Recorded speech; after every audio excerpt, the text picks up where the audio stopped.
In this video, I'm going to show you how you can extract the river channels.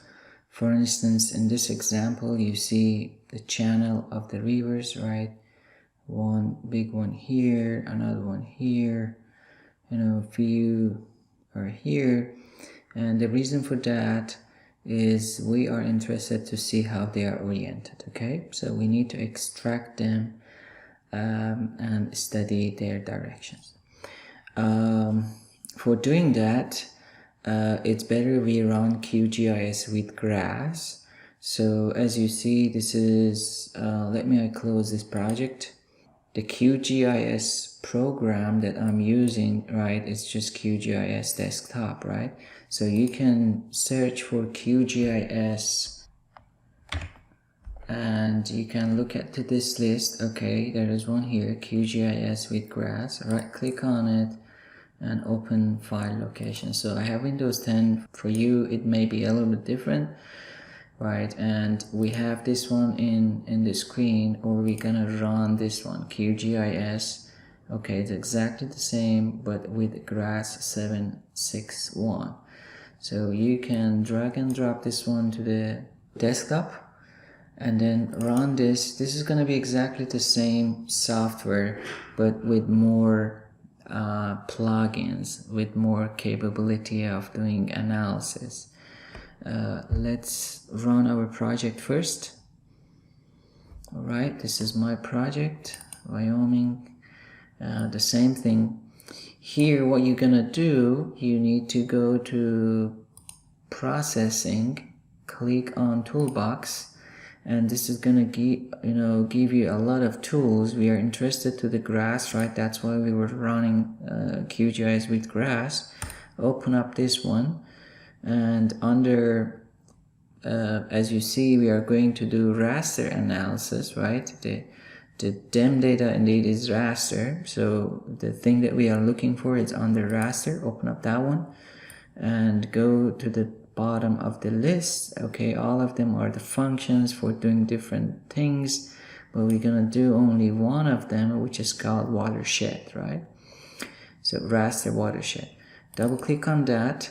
So in this new window, you're gonna choose the elevation. That is for sure your clip mask, right? It's your digital elevation model, this one, as you see here. And the rest are optional, right? You wouldn't change that much of the setting here, except minimum size of exterior watershed basin. All right, so this is the size. What number you put there, it's going to affect on the size of the watershed or the upstream basin. And you can start with a small number, like 1000 or 500, but what I'm gonna do, I will put first 1000. okay, sometimes for some large areas and you need to extract the main channels, then you can go up with 40,000, 50,000. What those numbers means, it means I'm going to extract, for instance, for this example, I'm going to extract, okay, those cells that 1000 cells upstream are providing the flow towards that cell, right? So what that means, it means I'm interested to the cells that has 1000 cells at least at the upstream to orient any flow. If there is a raining, okay, upstream, those rains is gonna end up to this cell.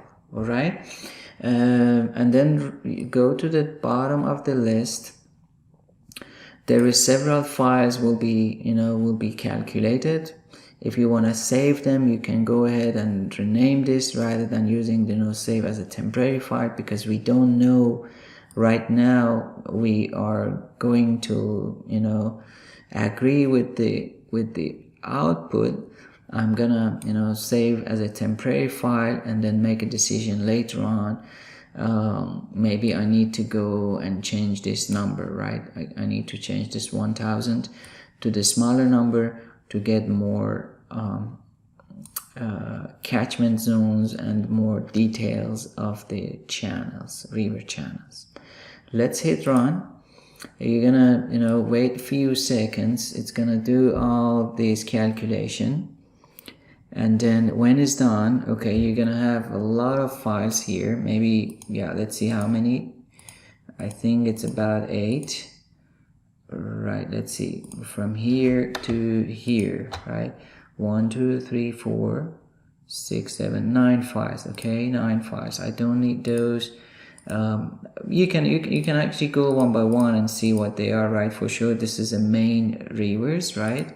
This is the catchment zones, and this is the drainage directions, and so on, slope, stream power, and so on, topographic index, half basin, and so on. Okay, the one that we are interested indeed is this one, stream segments, right? So we extracted these channels. So with what number? With you can go back here again with 1000, right? So if you want to have more details, right, so you can put a number of 300. Okay, I need, what that means. Right now I'm asking actually those cells that has at least 300 cells upstream, that if there is any kind of precipitation, the water will flow towards this cell, right? So as you see here, we are interested to the stream segments. So what I'm gonna do at the bottom side, I'm gonna uncheck the box except the stream segment, right? So you see this is the stream power, so you don't need that one, you don't need this, you don't need that. Let's uncheck all first and then find out which one is the stream, and then stream segment. So this is the stream segment, right? And we're gonna open output after algorithm, run that one. So why I'm doing this, I don't want to have a lot of files here, right? Only one that I'm interested for this analysis. Let's wait. Okay, you see this time I have only one file, right? And as you see, there is more details, right? Let's close this. So there is more details on this, right? Perfect. So this one, this file, indeed, if I zoom in, you see it's pixelized, right? Indeed, it's the raster file, and I need to convert raster to vector. Okay, so how we do that? Let's search here, raster to vector, and in QGIS, indeed, is written with this format. R stands for raster, point to point vector. Okay, raster to vector. This is the tools that are gonna convert this raster file to the vector file. Double click on that. So I'm going to change the stream segment. Right here you have all the rest, all the files, right? So here, this is the old stream segment that we made. This is the last one that we did, and we're going to to choose the feature type. You're gonna change it to the line, right? And then we're gonna save this, right? Vectorized, save as a temporary file. You need to change that one to save to file, and call that one as a or you call it as a streams. Okay, that is maybe even better. Okay, stream file, streams. Okay, so I'm going to save it as a shapefile. It doesn't matter the type, but if you are going to open it in another software, it's better you save it as a shapefile. Click save and run it. Give a few seconds, and then we will get back to the file. It might take a little longer. It depends to your computer how fast it is. And okay, it seems mine is doing the job. All right, it's done. I close this, and as you see here, I have now vectorized. If I uncheck this one, you're gonna see my streams, okay, as the vector lines, right? So I could extract this very easily, right? So let's delete the rest because I don't need the others, right? It's gonna cause a lot of space here and confusion, so it's better you select all and right click and remove layer, or from this panel you can hit this one and it's gonna remove these tags. And then I have this one. I'm gonna save this one in my project to have it in here.